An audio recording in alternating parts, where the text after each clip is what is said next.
Hi everyone, you're watching Shortcut to Shotcut. In this video, we'll take a look at personalizing your Shotcut video editing environment. Now, as you can see on my screen, there's quite a few elements here in Shotcut. And what you might want is to free up some space so that you can pay attention to the aspects that you care more about while editing a video and also give you more real estate, more screen space to play around with. So let's take a look at how we can personalize the environment and also get more space back to ourselves while editing the video. Now, what we can do for starters is move things around. This is by default the layout that I get. Now again, it will be up to your preference, but what I can do is I can move this filters a bit to the left. I can remove the audio bit from the right because I generally don't require that. I like having history and the recent items in the playlist here on the right. But what I'll also do is I will add markers to the mix. So I can always take an element, take a window and place it over here.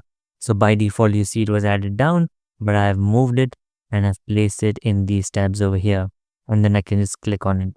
In another video, I'll cover what markers is, but for now, all I'll say is that I just like to have that on my right side of the screen. And what I also like to have is the properties, because I always click on a video and end up changing the speed of a video.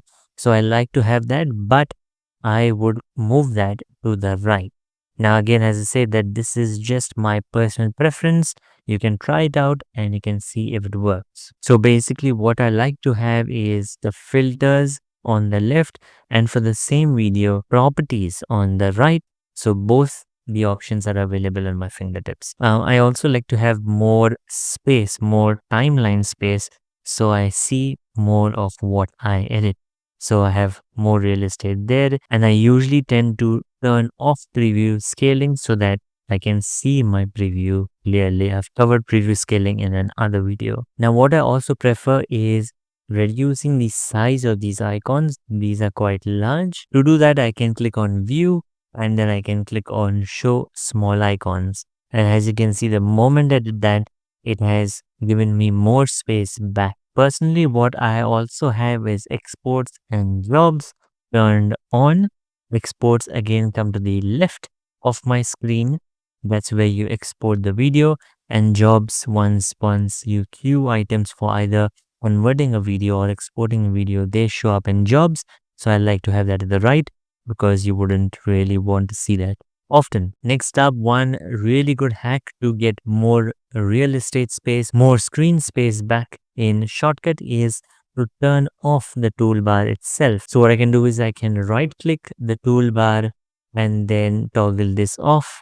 And you can see that I've got now more screen space back to myself. What I also want to do is I want to enter full screen, which now gives me further screen space back for me. So now in this space, if I compare the before versus the after, you can see that there's a considerable difference in how much space I've got back for editing the video. Now I can comfortably take a look at the timeline and edit clips from the video and also get really clear video quality. In the previous section is big enough, and have my filters. I have my filters on the left and my properties on the right. Now what I can do is if you drag this one here, you can see that the preview size is scaling down.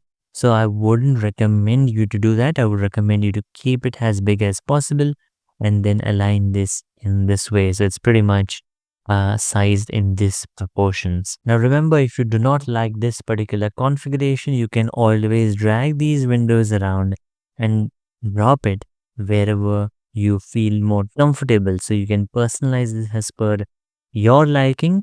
This is just a video to show what I have used, what configuration I use while editing videos in Shotcut. I'm also using Shotcut in the dark mode, which I'm guessing a lot of you guys would also be using that.